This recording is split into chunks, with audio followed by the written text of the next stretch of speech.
The kitchen door swung shut, but the cruelty in his voice bled right through the heavy oak. Look at her, a fat nobody.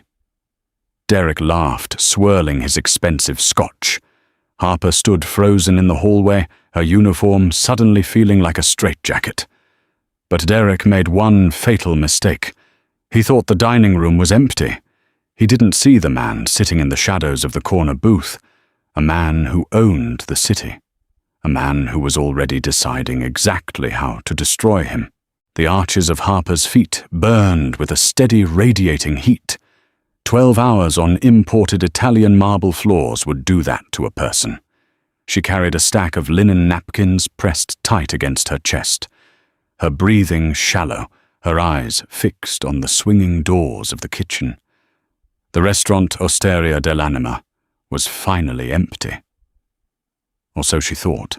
The air in the dining room was heavy with the lingering scent of white truffles, spilled Barolo and melting wax.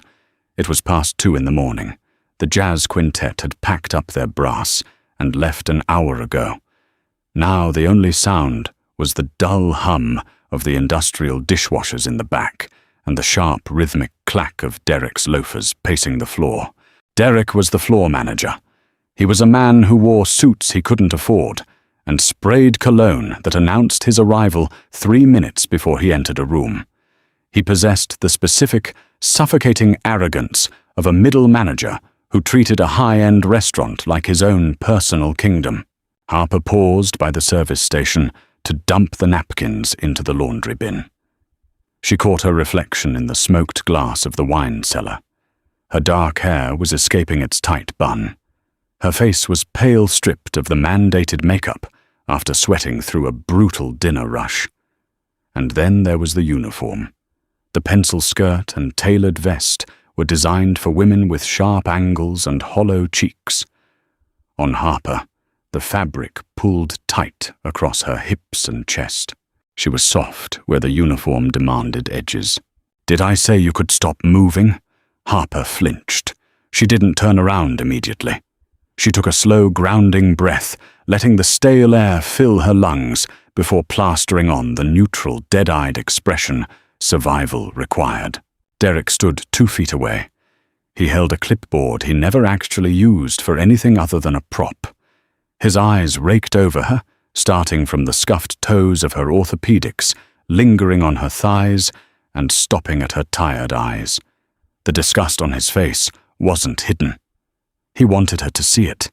He thrived on it. "I was just dropping the linens, Derek. My shift ended at 1. "Your shift ends when I say the floor is reset," he snapped, stepping closer. The smell of cheap mints and stale alcohol washed over her. "And looking at the state of you, you shouldn't be rushing to get out the door. You look like a stuffed sausage in that vest, Harper. It's embarrassing. This is a Michelin-starred establishment, not a roadside diner." Harper bit the inside of her cheek. The metallic taste of blood grounded her. "Don't cry. Don't give him the satisfaction." The rent was due in 3 days. The medication for her mother's nerve damage cost $300 out of pocket. She needed this job. She needed the tips. "I'll ask for a larger size from wardrobe tomorrow," she said, her voice completely devoid of inflection. Derek let out a sharp, barking laugh. He looked over his shoulder at the bartender, a young kid who immediately looked down at his shoes, pretending to wipe the mahogany counter. A larger size, right. Because that's the problem. It's the fabric's fault. Derek turned back to her, lowering his voice into a vicious, theatrical whisper.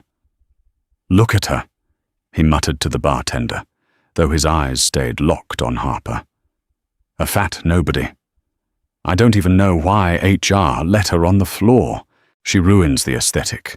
I want you in the back, polishing silverware for the rest of the week, Harper. Out of sight." Harper's chest tightened. The words weren't new. She had heard variations of them her whole life. But exhaustion stripped away her usual armor. A hot, humiliating flush crept up her neck.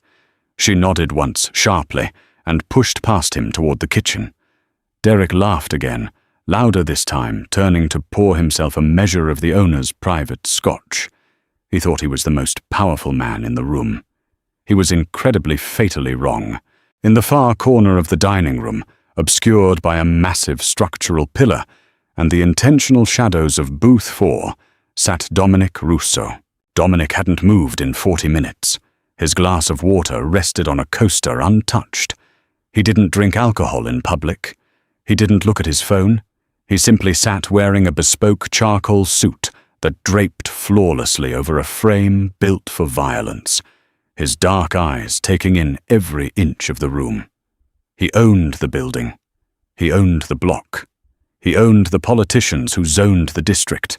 He had come to Osteria dell'Anima for a quiet dinner to clear his head after a messy logistical dispute at the docks. He had stayed because he liked the silence of the empty restaurant. And then the silence had been broken by a rat squeaking at a woman who was just trying to do her job. Dominic's face was carved from granite. He showed no outward emotion. But underneath the expensive wool of his suit, his heart rate slowed down. It was a physiological quirk his enemies had learned to fear. When Dominic Russo got angry, he didn't yell. He didn't flush. He went completely terrifyingly still. He had watched the woman Harper, the manager, had called her. He had noticed her earlier in the evening. She moved with a quiet, exhausted grace, balancing heavy trays, diffusing angry customers with a soft voice, carrying the weight of the floor while wearing a uniform that clearly made her miserable. He liked her softness. It made her real in a room full of plastic surgery and hollow conversations. He listened to Derek's laugh echo off the high ceilings. Dominic slowly uncrossed his legs. He placed his hands flat on the linen tablecloth. He didn't care about the aesthetic of the restaurant. He cared about respect. And he despised cowards who used meager scraps of authority to tear down people who couldn't fight back. Dominic stood up. He didn't make a sound.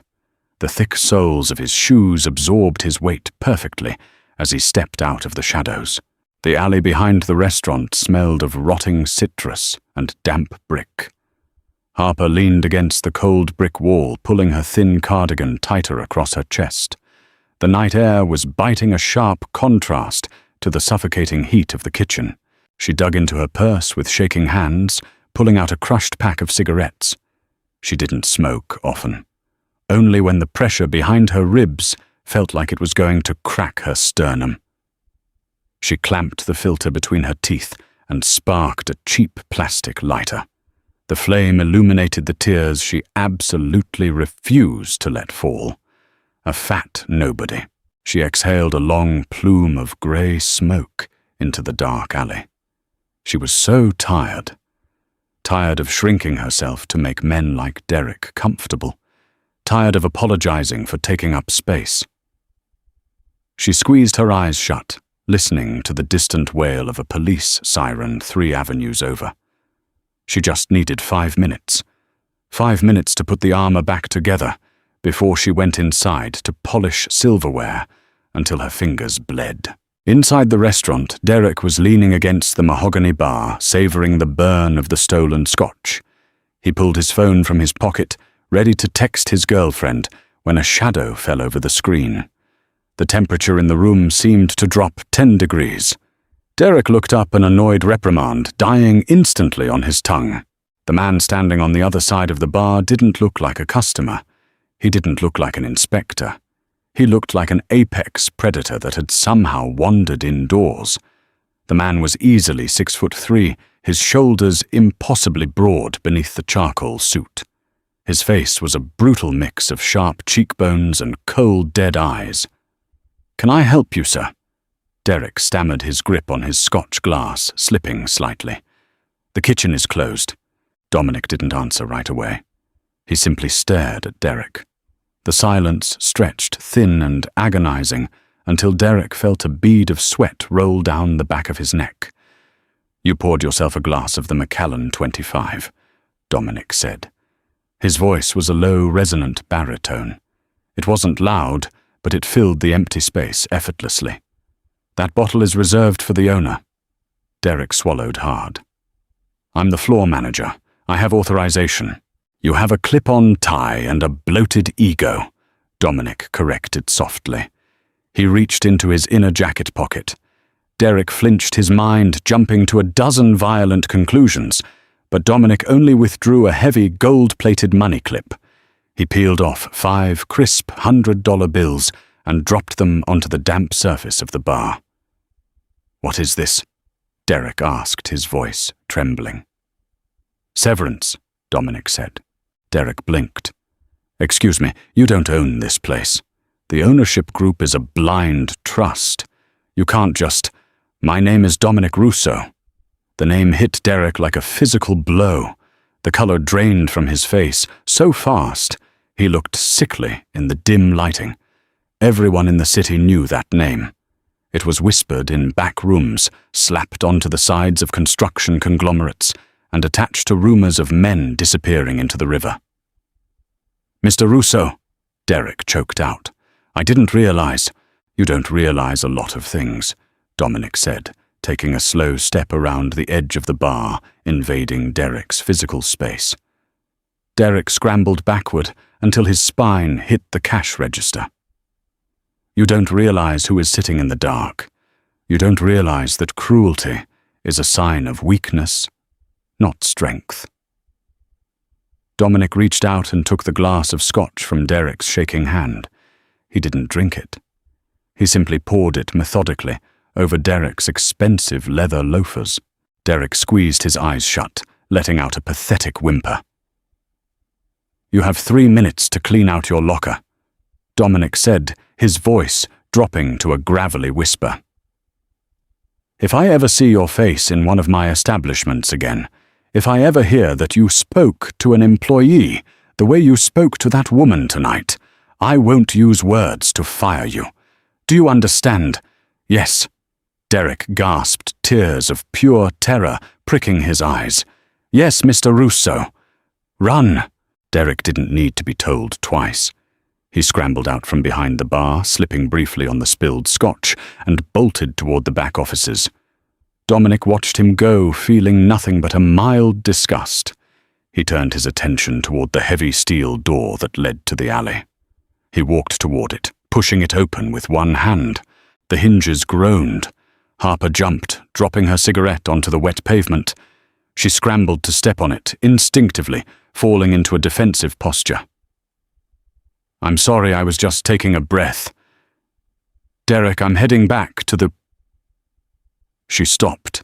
The man standing in the doorway was not Derek. He filled the frame, eclipsing the harsh fluorescent light from the hallway. He looked dangerous.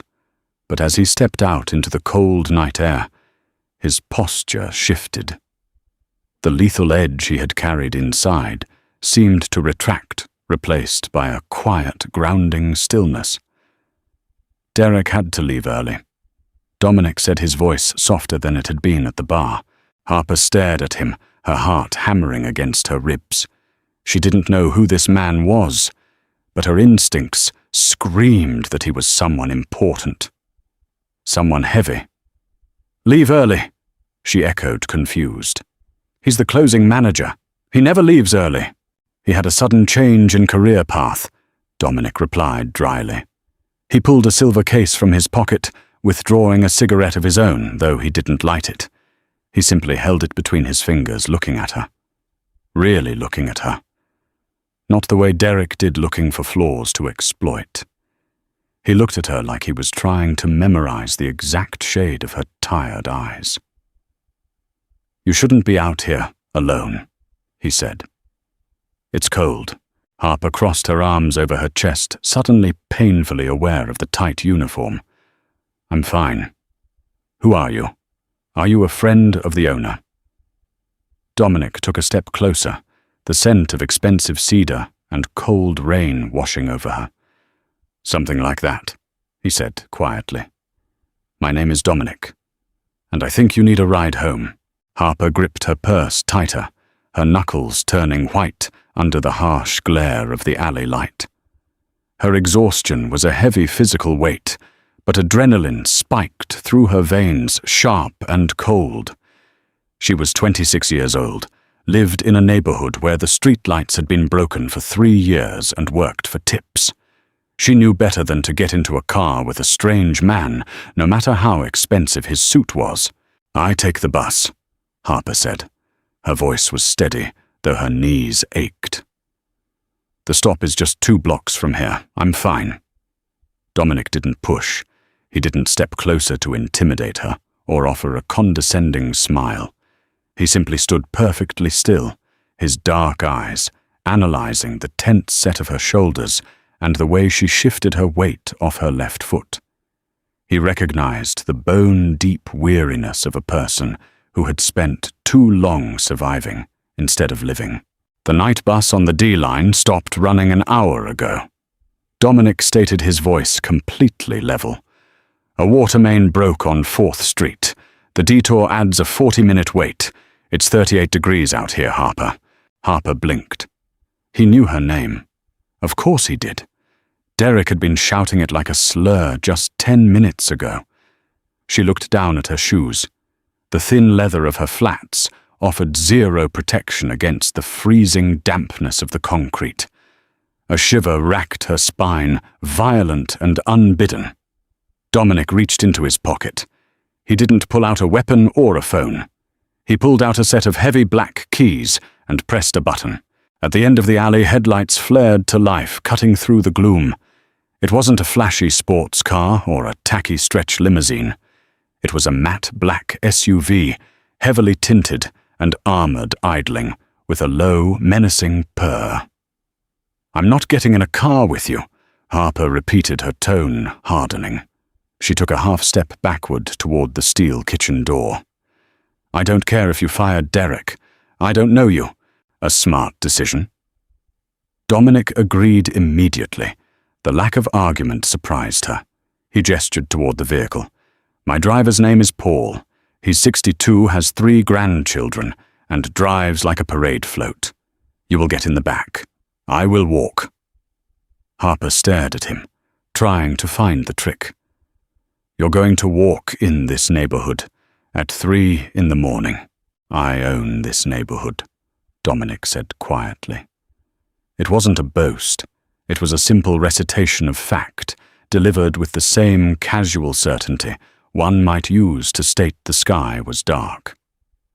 "Get in the car, Harper. Lock the doors if it makes you feel better. Paul will take you exactly to your front steps." He turned his back on her before she could argue, walking deliberately toward the street. He didn't look back. Harper watched his broad shoulders retreat into the shadows. The cold wind bit through her thin cardigan again. She looked at the idling SUV. The passenger window rolled down, revealing an older man with graying hair and a kind, lined face. He offered her a polite nod. Defeated by her own aching bones, Harper walked toward the vehicle. The heavy door opened with a solid, pressurized thud. She climbed into the back seat. The interior smelled of clean leather and faint cedar. It was aggressively warm. She sank into the upholstery, and for the first time in 14 hours, the shooting pain in her calves began to subside. "Where to, miss?" Paul asked. His voice was gravelly but warm. Harper gave him her address and intersection, located in the industrial sprawl of the South End. Paul didn't flinch or judge. He just put the car in gear and pulled smoothly onto the empty avenue. Harper leaned her head against the cool glass. She fully expected the car to pull over halfway, for Dominic to suddenly get in and demand something of her. Men always demanded something, but the car just kept driving. They passed the shuttered storefronts and the flickering neon signs of her neighborhood. When Paul finally pulled up to the curb of her battered apartment building, the rusted fire escape groaning in the wind, he put the car in park. "Mr. Russo asked me to give you this," Paul said, turning around and passing a thick, cream-colored envelope through the partition. Harper hesitated, then took it. It had weight to it. "What is it?" "Compensation for a hostile work environment." Paul recited clearly, repeating Dominic's exact words. He also instructed me to tell you that your shift tomorrow is cancelled. You are on paid leave until Monday. Your new uniform will be delivered by courier." Harper opened the envelope. Inside was a stack of crisp bills. It was more than she made in 2 months. Her chest seized. A complex mix of profound relief and immediate suspicion flooded her system. "I can't take this," she said, quickly trying to push it back. "This is charity or a bribe. I don't know what he wants from me, but I can't." Paul didn't take the envelope. He just smiled a sad, knowing expression. "Mr. Russo doesn't do charity, Miss Harper, and he certainly doesn't bribe people for things he can just take. He demands order in his businesses. Tonight that order was broken. This is him fixing it. Take the money. Buy yourself proper shoes." Harper stepped out onto the cracked sidewalk. The heavy door pulled shut behind her. She watched the taillights of the SUV disappear around the corner, leaving her standing alone in the freezing night, clutching an envelope of cash and a dozen unanswered questions. She walked up the 3 flights of stairs to her apartment, the stairs creaking under her weight. She unlocked the deadbolt, stepping into the cramped space that smelled faintly of boiled rice and bleach. On the worn sofa, her mother was asleep, a thin blanket pulled up to her chin, her face pinched in chronic pain, even in unconsciousness. Harper set the envelope on the cheap Formica kitchen counter. She stared at it. For the first time in a long time, the suffocating panic of impending poverty receded, leaving a strange, terrifying vacuum in its place. The morning sun filtered through the cracked blinds, casting harsh, striped shadows across Harper's small bedroom. She woke up with a gasp, her heart hammering, as she looked at the clock. It was 11 a.m. She had slept through her alarm. Panic, a familiar, acidic friend, burned in her throat. She was going to be late for the lunch prep shift. She threw off her faded quilt, her feet hitting the cold linoleum floor. The sharp ache in her arches from the night before had dulled to a deep, throbbing bruise. She grabbed her phone to call Derek and beg for her job, but as the screen lit up, the memories of the previous night crashed down on her. The dark alley, the massive, silent man, the envelope. Harper walked slowly into the cramped kitchen. The cream-colored envelope was still sitting on the counter, exactly where she had left it.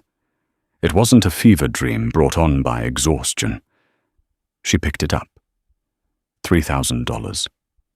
The rent, her mother's gabapentin prescription, the overdue electric bill.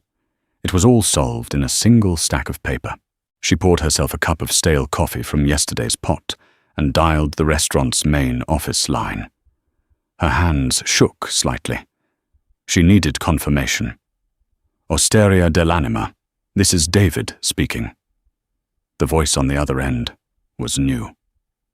It lacked Derek's sneering condescension. In fact, David sounded faintly terrified just answering the phone. "Hi, this is Harper. I'm a server on the floor. I was just calling to—" She trailed off, unsure how to ask if she was actually suspended with pay by a Mafia Boss. "Harper." David's voice jumped an octave. "Yes, of course. Good morning. I have a note right here on the ledger. You are strictly off the schedule until Monday, full pay. And wardrobe has already sent out a tailor to grab a sizing template for you. Is there anything else you need? Anything at all?" Harper frowned, staring at the peeling wallpaper of her kitchen. "David, what happened to Derek?" A long, heavy silence filled the line. "Derek is no longer with the company," David said, finally, his tone clipped and rigid. "And it has been made explicitly clear by upper management that his behavior was entirely unacceptable. Enjoy your weekend, Harper." The line went dead. Harper slowly lowered the phone. Upper management. Dominic Russo. She sat down at the small kitchen table, the cheap wood groaning in protest. She wasn't an idiot. She read the news. The Russo family wasn't a myth in this city. They were a tectonic plate. They moved beneath the surface, and when they shifted, buildings fell. And a man from that family had stood in a damp alleyway and told her she shouldn't be out in the cold. Across the city, in a very different kind of room, Dominic sat at the head of a massive mahogany table. The warehouse office in the shipyard district was soundproofed and devoid of windows. The air was thick with tension and the smell of strong espresso. 5 men sat around the table, all wearing dark suits, none of them speaking. At the far end of the room, a man with a bloody lip was tied to a steel chair. The manifest was altered, Dominic said. His voice was a calm, flat drawl. He didn't look at the man in the chair. He was looking at a shipping ledger, tapping a silver pen against the margin. 2 crates of industrial machinery bound for the docks disappeared between the port of entry and my warehouse. The GPS trackers were disabled. The man in the chair spat blood onto the concrete floor. I don't know nothing about no crates, Russo. I drive the trucks. I don't pack 'em. Dominic sighed. It wasn't a sigh of anger. It was a sigh of profound boredom. He closed the ledger. You drive the truck. The truck stops for 40 minutes behind a warehouse owned by the Moreno crew. Then the truck arrives here, miraculously lighter. Dominic stood up. The room collectively held its breath. He unbuttoned his suit jacket, walking slowly toward the man. He lived his entire life in this suffocating atmosphere of violence and betrayal. It was a world entirely devoid of softness. Everyone wanted something. Everyone was lying. As Dominic looked down at the bleeding thief, an unbidden image flashed in his mind. Harper. He remembered the way she had stood in the alley, shivering but defiant. He remembered the flush of humiliation on her face when that pathetic manager had insulted her weight. She was completely unconnected to his brutal reality. She was just a woman trying to survive her own quiet, exhausting life. She had looked at his money, not with greed, but with deep defensive suspicion. Dominic didn't hit the man in the chair.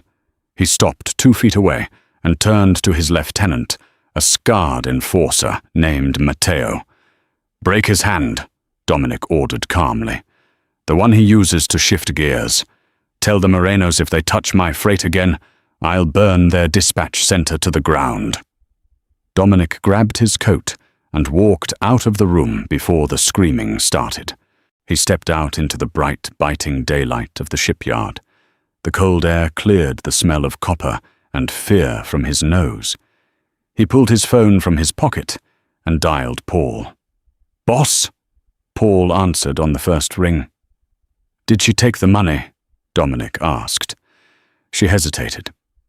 But yes, dropped her off at a complex in the south end. Rough building. No security door. Dominic's jaw tightened. Find out who owns the building. Buy it. Fix the locks. He paused, looking out over the grey water of the harbour. And Paul have a car parked on her street tonight. Keep it out of sight. I just want to make sure she's safe. The weekend passed in a haze of surreal, unsettling quiet. Harper kept expecting a catch. She expected the police to knock on her door, asking about the envelope of cash. She expected Derek to call from an unknown number and scream at her. But nothing happened. At least nothing bad. On Saturday morning, a crew of unsmiling men in heavy canvas work jackets arrived at her apartment complex. They didn't knock on doors or introduce themselves. They simply stripped the rusted front security gate off its hinges and installed a commercial-grade steel door with an electronic fob reader. They replaced the blown-out fluorescent tubes in the hallways. By Sunday afternoon, the chronic water pressure issue on the 3rd floor was mysteriously fixed. Harper's mother, clutching her heating pad on the sofa, had looked out the window. Landlord finally sold the place, she had asked, her voice raspy. I guess so, Harper had replied, staring at the new deadbolt on their front door. She knew exactly who bought the building. The realization didn't make her feel safe. It made her feel like a butterfly pinned to a corkboard. Men with that much money and that much power didn't fix plumbing out of the goodness of their hearts. They did it to mark territory. Monday afternoon arrived with a heavy, overcast sky. Harper took the bus to Osteria dell'Anima, walking through the employee entrance with her stomach tied in a tight knot. The kitchen was humming with prep work. The smell of roasting garlic and reducing veal stock hit her like a physical wall. "Harper," a voice called out. It was David. He was standing by the scheduling board, holding a garment bag encased in thick black plastic. He looked nervous, his eyes darting quickly to her face, and then away. "Glad you're back. Shift meeting is in 20 minutes. Wardrobe dropped this off for you this morning." Harper took the heavy bag. "Thanks, David. Is everything normal today?" David swallowed hard. "Everything is perfectly normal. Section 3 is yours tonight." Harper walked into the cramped employee locker room. She unzipped the plastic bag. Inside was her uniform. It looked the same, the black pencil skirt, the tailored vest, the crisp white blouse. But when she put it on, she let out a sharp, involuntary breath. It wasn't pulling across her chest. The waist of the skirt didn't cut into her stomach. It skimmed her hips perfectly, giving her room to breathe, to bend, to actually work. The fabric felt different too. It wasn't the cheap, stiff polyester the other servers wore. It was heavy, breathable wool blend. It felt like armor. She looked in the mirror. For the first time in 2 years, she didn't look like an apology. She looked like a professional. A fresh wave of anxiety crashed over her. The clothes were too expensive. The gesture was too loud. Dominic Russo was weaving a net around her, and she didn't even know what the trap was meant to catch. The dinner rush was brutal, but without Derek pacing the floor and whispering insults in her ear, Harper navigated it with a cold, efficient grace. She balanced trays of searing hot plates, refilled wine glasses, and charmed difficult tables. The new uniform moved with her. She didn't have to tug at the hem or suck in her stomach every time she squeezed past a chair. At 9 o'clock, the heavy oak doors at the front of the restaurant opened. Harper was polishing a wine glass at the server station. She didn't need to look up to know who had walked in. The entire atmosphere of the dining room shifted. The hostess straightened her spine. The ambient chatter of the wealthy patrons seemed to drop a decibel. Dominic Russo walked in alone. He wore a dark navy suit tonight, his overcoat draped over one arm. He didn't look around to see who was watching him. He possessed the absolute terrifying confidence of a man who knew the room belonged to him the second he crossed the threshold. The hostess led him directly to booth 4, the corner table obscured by the structural pillar. David materialized next to Harper at the server station. He was sweating. "Table 4, he whispered, wiping his forehead with a napkin. "He specifically asked for you." Harper set the wine glass down. The stem hit the counter with a sharp clink. "Of course he did. Just give him whatever he wants, Harper. Comp the check. Don't let him wait for anything." Harper grabbed a fresh linen napkin and a menu. She walked across the dining room, her heart hammering a frantic rhythm against her ribs. She kept her face completely blank. She was a professional. She was a waitress doing her job. She rounded the pillar and stopped at his table. Dominic was looking out the window at the rain starting to streak the glass. When she stopped, he turned his head. His dark eyes swept over her, taking in the new uniform. He didn't smile, but something in his jaw relaxed. The cold, lethal edge that had accompanied him into the restaurant seemed to retract just for a second. "Good evening," Harper said, her voice perfectly even. She set the menu down in front of him. "Can I start you with sparkling water, Mr. Russo?" Dominic looked at the menu, then back up at her. "Just Dominic is fine, and still water, please." "Still water." Harper nodded. She didn't move away. She stood her ground, her fingers gripping the edge of her serving tray, until her knuckles turned white. She looked down at him. The security door at my apartment building was replaced this weekend. Dominic didn't blink. He didn't feign ignorance. He reached out and adjusted his silverware by a fraction of an inch. It was rusted through the locking mechanism. A liability. A liability for who? Harper asked, her voice dropping lower, losing the customer service polish. I don't know you. You don't know me. I appreciate the money. It paid for my mother's medication. But I am not a pet project. I am not something you can just buy and fix. Dominic finally leaned back against the leather booth. He looked at her. Really looked at her. There was no anger in his face, only a quiet, intense observation. You aren't a project, he said softly, the baritone of his voice barely carrying over the background jazz. But you were walking through a broken door in a neighborhood where men take what they want. I prefer order. Fixing a door is a simple logistical correction. I can't pay you back for the building, Harper said stubbornly. I don't want your money, Harper. Then what do you want? The question hung between them, heavy and raw. Dominic stared at her tired, defiant eyes. He was surrounded by people who lied to him constantly. They smiled, they bowed, they cowered. This woman standing in a restaurant he owned was practically glaring at him. She was magnificent. Before Dominic could answer, the air in the restaurant shifted again. A man was walking toward booth 4. He wasn't a customer, and he wasn't staff. He wore a cheap leather jacket over a tight t-shirt, and he moved with a nervous, twitchy energy. His hands were shoved deep into his pockets. Harper felt the change in Dominic instantly. The man sitting casually in the booth vanished. In a fraction of a second, Dominic became a weapon, pulled taut. His eyes locked onto the approaching man, his body shifting his center of gravity. Harper, Dominic said. His voice was no longer soft. It was absolute zero.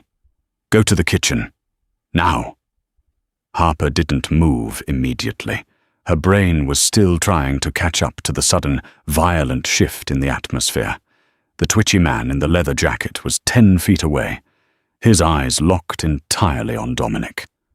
He was ignoring Harper completely, as if she were just another piece of furniture. I need to take your order, Harper said, the words falling out of her mouth, out of sheer, panicked habit. Dominic didn't look at her. His eyes remained fixed on the approaching man. Beneath the table out of sight from the rest of the room, Dominic's right hand moved toward the inner lining of his suit jacket. Harper, walk away. Dominic commanded his tone, leaving absolutely no room for debate. It wasn't a request. It was an order from a man accustomed to blind obedience. Harper took a step back, her server tray pressed against her stomach like a shield. She turned and walked briskly toward the swinging kitchen doors. She didn't run. Running would cause a scene. Running would draw the eyes of the wealthy patrons eating their sea base. But the hair on the back of her neck stood up. She pushed through the kitchen doors and let them swing shut, blocking out the dining room. The kitchen was a chaotic symphony of shouting line cooks and clattering pans. No one noticed her shaking hands.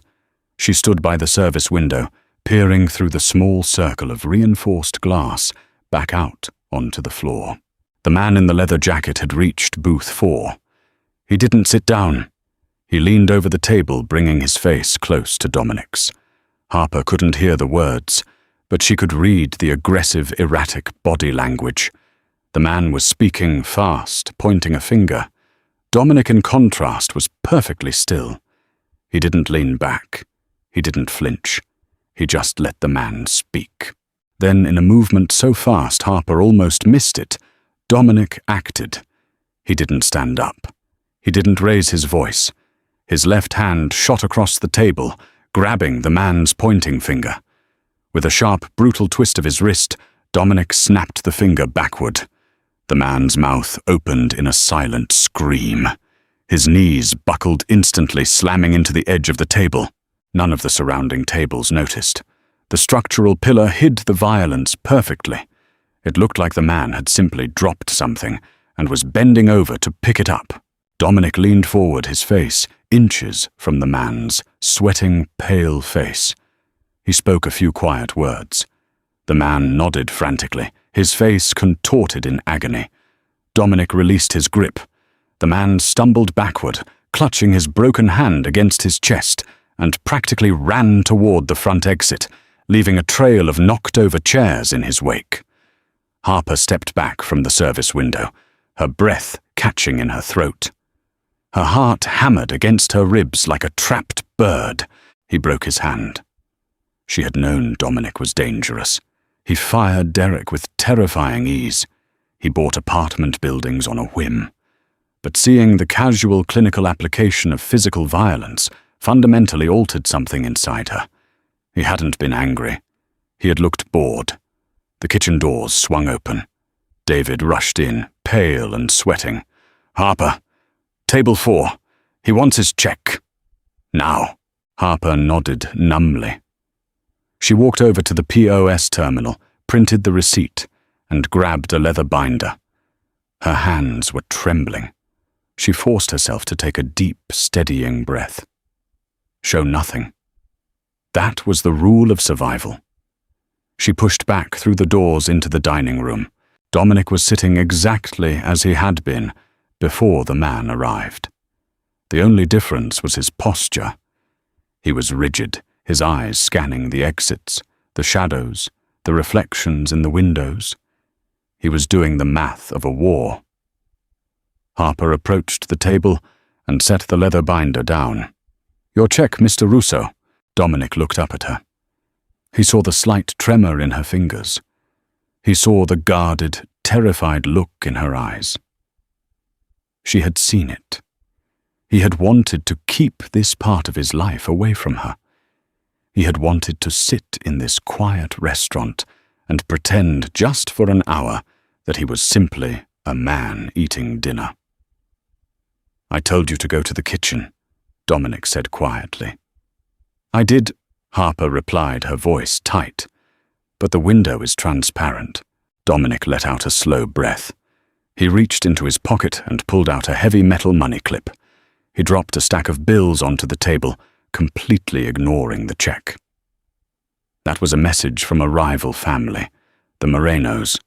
They are angry about a logistical disagreement. "I don't need to know this," Harper said, quickly shaking her head. "I really don't." "You do." Dominic corrected his tone, turning grave. "Because they know who I am. And the man who was just standing here saw you talking to me. He saw me looking at you." Harper's stomach dropped. The cold reality of the situation washed over her like ice water. "I'm just a waitress." "To them you are leverage," Dominic stated. It was a brutal fact delivered without sugarcoating. He stood up, grabbing his overcoat. He towered over her, his broad shoulders blocking out the ambient light of the restaurant. "I made a mistake coming here tonight. I brought my world into yours. I just want to do my job, Dominic."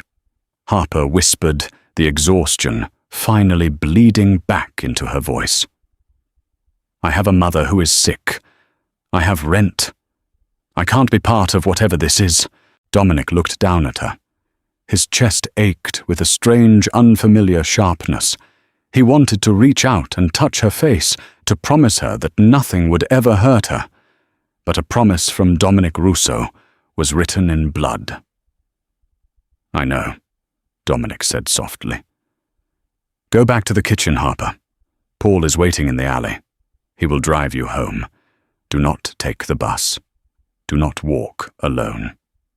"And tomorrow?" she asked, her voice wavering. "Tomorrow?" Dominic said, his eyes darkening into pure obsidian malice. "I will make sure the Morenos never look in your direction again." He turned and walked out of the restaurant, stepping into the driving rain. Harper watched him go, the heavy leather binder clutched in her hands, entirely unsure if the man who just left was her protector or the very reason she was about to be destroyed. The ride home was suffocatingly quiet. The heavy armored doors of the SUV sealed out the sound of the driving rain and the wail of distant sirens. Harper sat in the back seat, her hands clamped together in her lap. The leather binder she had been holding was long gone, left on the service station counter, but she could still feel the phantom weight of it in her grip. Paul drove with the rigid, practiced caution of a man who had transported dangerous cargo his entire life. He didn't turn on the radio. He didn't try to make small talk. He just watched the rearview mirror with a hawkish intensity. Harper rested her forehead against the cool, tinted glass. The city blurred past in streaks of neon and grey exhaust. She felt sick. The adrenaline was finally leaving her bloodstream, replaced by a hollow, aching dread. To them you are leverage. Dominic's words played on a continuous loop in her mind. She didn't know the rules of his world. She didn't know how to hide from men who could walk into a Michelin-starred restaurant and snap a finger in front of 50 oblivious witnesses. Paul pulled the SUV smoothly up to the curb of her apartment building. The new steel security door gleamed dull and grey under the flickering street lamp. "Wait here, Miss Harper," Paul said, putting the vehicle in park. He got out into the rain, the heavy lapels of his coat turned up against the wind. He walked to her door, opening it and shielding her with a massive black umbrella. He didn't just walk her to the stoop. He unlocked the new steel door with a master fob, walked her up the 3 flights of stairs, and stood in the narrow, peeling hallway while she unlocked her deadbolt. "Keep the deadbolt thrown," Paul instructed, his voice low and calm. "There are 2 men parked in the grey sedan across the street. They work for Mr. Russo. They won't sleep.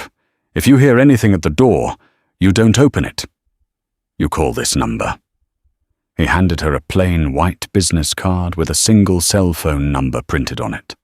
Harper took it, her fingers brushing his calloused hand. "Paul, what is he going to do?" Paul looked at her, his lined face softening just a fraction. "Mr. Russo is going to re-establish order. Lock the door, Miss Harper." She stepped inside and engaged the deadbolt, the heavy metal sliding into place with a definitive thud. The apartment was dark, smelling of stale coffee and the medicinal rub her mother used on her legs. She walked into the living room. Her mother was asleep in the recliner, the television muted, casting a pale blue glow over her drawn face. Harper grabbed a blanket from the sofa and draped it carefully over her mother's shoulders. She didn't wake her. There was no point in sharing this terror. Sleep was entirely impossible. Harper sat at the small kitchen table, staring at the cream-colored envelope still sitting near the fruit bowl. The $3,000. The blood money. She had thought it was a lifeline. Instead, it was a down payment on her peace of mind. When the sun finally crept through the blinds, painting the kitchen in weak grey light, Harper turned on the small countertop radio. She tuned it to the local news station, her stomach churning with bitter acid. She only had to wait 10 minutes. Breaking news out of the East End this morning. A massive 3-alarm fire has completely gutted a commercial dispatch warehouse owned by Moreno Logistics. Fire chiefs are citing a catastrophic gas main failure. Miraculously, the building was empty at the time of the explosion. No casualties have been reported, but the structure is a total loss. Harper reached out and clicked the radio off. The silence in the kitchen was deafening. A total loss. Dominic hadn't just sent a message. He had amputated a limb, and he had done it before the sun came up. By 3 o'clock that afternoon, Harper was numb. She put on the new expensive uniform. The wool blend felt heavier today, like a weighted blanket. She took the bus intentionally, ignoring the grey sedan parked across the street from her building. She needed to work. She needed the routine of carrying plates and pouring water to prove to herself that she was still just a waitress. But when she walked through the employee entrance of Osteria dell'Anima, the kitchen was dead. The stoves were off. The prep stations were spotless. The walk-in coolers were locked. David was sitting on a flipped-over milk crate near the dish pit, smoking a cigarette, a blatant violation of the health code he usually enforced with religious zeal. He looked up when Harper walked in. He looked like he had aged 5 years overnight. "You're late," David said, though there was no heat in his voice. "The bus was delayed," Harper said, slowly, looking around the empty kitchen. "Where is everyone? Prep should have started an hour ago." David took a long drag of his cigarette. "Sent them home. Paid shift. The floor is closed tonight." "Closed, it's a Tuesday. We have 40 reservations on the books." "We had 40 reservations," David corrected, crushing the cigarette out on the concrete floor. "Management called them all and cancelled. Comped them future meals. The restaurant is closed for a private event." Harper's chest tightened. "Who rented it out?" David let out a hollow, bitter laugh. "Nobody rented it, Harper. The owner is using it." He stood up, avoiding her eyes. "He's in the main dining room. He said when you arrived, I was supposed to send you out there. You're the only staff in the building." The swinging doors felt like lead as Harper pushed through them. The dining room of Osteria dell'Anima was a ghost town. The chairs were pushed in. The chandeliers were dimmed to a low amber glow. Without the clatter of silverware and the hum of wealthy conversation, the space felt massive and cavernous. Dominic was sitting at a center table. He wasn't in booth 4 tonight. He was entirely exposed, sitting in the dead center of the room. He wore a crisp white shirt, the sleeves rolled up to his forearms, his tie loosened. He looked exhausted. A heavy crystal tumbler of amber liquid sat untouched in front of him. He didn't look up as she approached, but she knew he heard her. His entire posture shifted, the rigid tension in his shoulders bleeding away the closer she got. "I heard the news on the radio," Harper said. Her voice echoed slightly in the empty room. She stopped a few feet from the table, crossing her arms tightly across her chest. Dominic finally looked at her. His dark eyes were shadowed, carrying the weight of a sleepless night and violent decisions. "A gas leak," he said, his voice flat, tragic. "Did you close the restaurant just to tell me that?" "I closed the restaurant because I didn't want any stray eyes on you," Dominic replied. He picked up the glass, swirled the liquor once, and set it back down. "The Morenos are crippled. Their distribution line is ash. But desperate men do stupid things. I couldn't guarantee the safety of a crowded floor tonight. And I couldn't guarantee yours." Harper let out a sharp, incredulous breath. "So you bring me to an empty building. What happens tomorrow? Dominic, what happens next week? Am I supposed to serve pasta while your men stand outside my apartment forever?" "Sit down, Harper. I don't want to sit down." Her voice rose, the panic finally breaking through her carefully constructed neutral mask. "I want my life back. It wasn't a good life. It was exhausting, and I was broke, and my boss was a monster, but it was mine. I knew the rules. I don't know your rules." Dominic stood up. He moved with that terrifying silent grace, stepping around the table until he was standing right in front of her. Harper forced herself not to step back. She tilted her chin up, meeting his gaze. "My rules are simple," Dominic said, his voice dropping into a low, resonant register that vibrated in her chest. "I protect what is mine. I destroy what threatens it. I am not yours." Harper shot back, her hands balling into fists at her sides. "You bought my building. You bought me a uniform. You gave me an envelope of cash. That doesn't buy me." "I know," Dominic said softly, and the raw honesty in his tone caught her completely off guard. He reached out. For a second, Harper thought he was going to grab her arm to force her into a chair.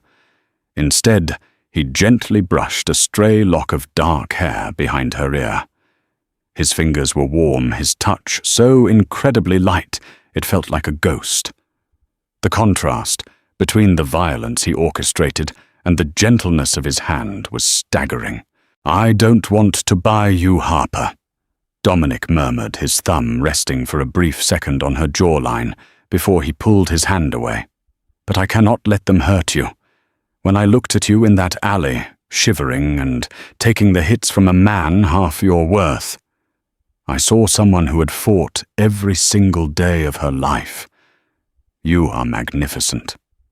And because I saw that, because I showed my hand, the Morenos saw it too." Harper swallowed hard, her throat tight. The anger was draining out of her, replaced by a terrifying vulnerability. "You're saying this is my fault for being in the alley?" "No," Dominic said, fiercely, his eyes flashing. "I am saying this is my fault. I should have kept walking. I should have let you smoke your cigarette and ignored the manager. But I couldn't. I couldn't let him speak to you like that. And now my world is bleeding into yours. I cannot undo it." "So what do we do?" Harper whispered. The fight was gone. She was just tired. Dominic turned and walked to the nearest window, looking out at the darkened street. "The men watching your apartment will stay, but it's not enough. Your mother is sick. The 4th floor is a trap if someone bypasses the lobby. I have a property in the Heights, a secure building, private medical staff on retainer. I want you to pack a bag tonight. Paul will move both of you." Harper stared at his broad back.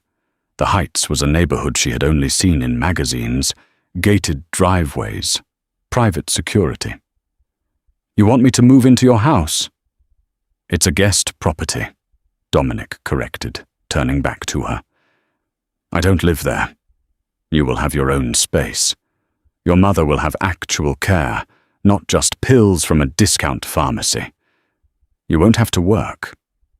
I'm not going to be your kept woman, Dominic. I am not a pet. I am not asking you to be," Dominic said, a sharp edge of frustration bleeding into his voice. "I am asking you to stay alive while I dismantle a cartel. Once the Morenos are entirely eradicated, you can walk away. You can go back to the South End. You can take the bus. I will never bother you again." Harper looked at him. She looked at the expensive suit, the blood money, the cold, calculated violence that lived right behind his eyes. He was offering her a cage, even if the bars were made of gold. But she thought of her mother, grimacing in pain on the cheap sofa. She thought of Derek's sneer. She thought of the man with the broken finger. "My mother brings her own television," Harper said, her voice shaking slightly. "And I don't quit my job. I work in the kitchen if I have to, but I don't sit in a glass house, waiting for you." Dominic let out a slow, ragged breath. A faint, genuine smile touched the corners of his mouth. "Deal." The transition was violently fast and eerily quiet. Within 2 hours of Harper's agreement, Paul was carrying her mother's battered recliner out of the South End apartment. Her mother, too exhausted by chronic pain to argue, simply accepted the change of scenery, when Paul gently helped her into the back of a luxury transport van. The guest house in the Heights wasn't a sprawling mansion. It was a single-story, mid-century structure made of stone and glass, tucked behind heavily fortified iron gates. It smelled of pine needles and clean linen. By the time they arrived, a private nurse was already waiting with a revised pain management plan. Harper didn't sleep that first night. She sat in a velvet armchair by the window, watching the rain beat against the reinforced glass. 2 men in dark suits stood at the perimeter of the property. She was safe. Her mother was finally sleeping without whimpering. Yet Harper felt entirely untethered. True to his word, Dominic let her work. She didn't return to the dining room floor of Osteria dell'Anima. Instead, David placed her in the back office, managing inventory and supplier invoices. It was tedious, quiet work, but it kept her mind occupied. The expensive wool uniform stayed in her closet. She wore oversized sweaters and comfortable jeans. She didn't see Dominic for 3 weeks. He didn't call. He didn't visit the restaurant. The only proof he was still alive came from the sudden jarring headlines on the morning news. A Moreno family lieutenant arrested on federal racketeering charges. A Moreno-owned strip club condemned due to structural failures. A sudden shift in power at the docks. Dominic was dismantling them piece by bloody piece, just like he promised. Then, on a Tuesday night in late November, the front door of the guest house unlocked. Harper was sitting at the kitchen island, a mug of chamomile tea growing cold between her hands. The digital clock on the stove read 2:14 a.m. Dominic stepped inside. He didn't look like an apex predator tonight. He looked like a man who had been dragged behind a truck. His charcoal suit was ruined, torn at the shoulder, and stained with something dark and metallic. A bruising purple cut split his right eyebrow. He stopped in the hallway, looking at her sitting under the warm pendant lights of the kitchen. He seemed genuinely surprised she was awake. Harper stood up. She didn't run to him, and she didn't shrink away. She just walked around the island, her bare feet silent on the heated hardwood floor. "You're bleeding," she said, her voice quiet in the still house. Dominic touched his forehead, wincing slightly as his fingers came away red. "It's not mine. Well, not all of it." He let out a harsh, exhausted breath and leaned against the doorframe. The lethal tension that usually radiated from him was entirely gone. He was running on fumes. "It's done, Harper." She stopped 3 feet away from him. "The Morenos, gone.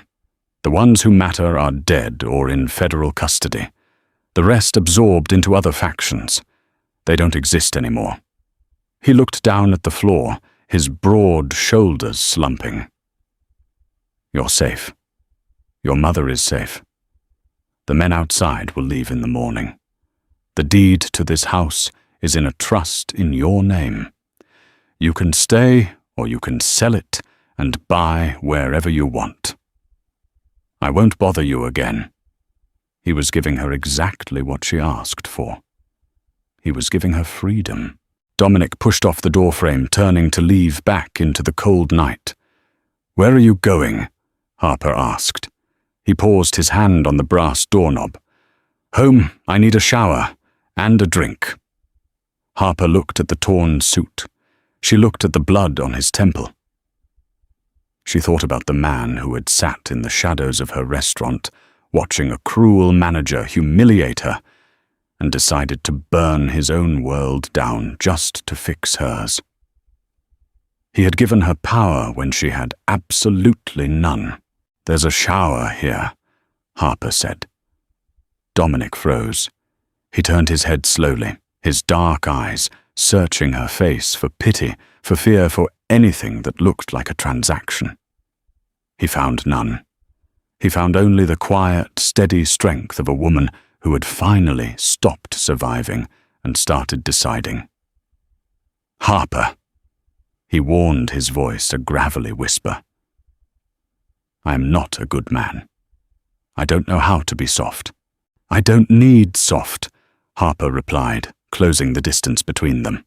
She reached out her fingers, lightly brushing the uninjured side of his face. His skin was freezing cold. "I need real." Dominic closed his eyes, leaning into her touch, like a starving man finding bread. His massive hands came up, resting tentatively on her waist, as if he expected her to break. But she didn't. She grounded him. He pulled her flush against his chest, burying his face in her dark hair, inhaling the scent of her like oxygen. The war was over. The shadows remained, but for the first time in his violent life, Dominic Russo wasn't standing in them alone, and that brings Harper and Dominic's dark, thrilling journey to a close. From a humiliating night in a restaurant to bringing down an entire criminal empire, Dominic proved that true power isn't about making people feel small. It's about protecting the ones who matter. Did you love Harper's grounded strength and Dominic's ruthless devotion?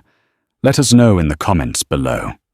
Don't forget to smash that like button if you enjoyed this gritty mafia romance. Share it with your friends who love a fiercely protective hero, and subscribe to the channel for more incredible stories. See you next time.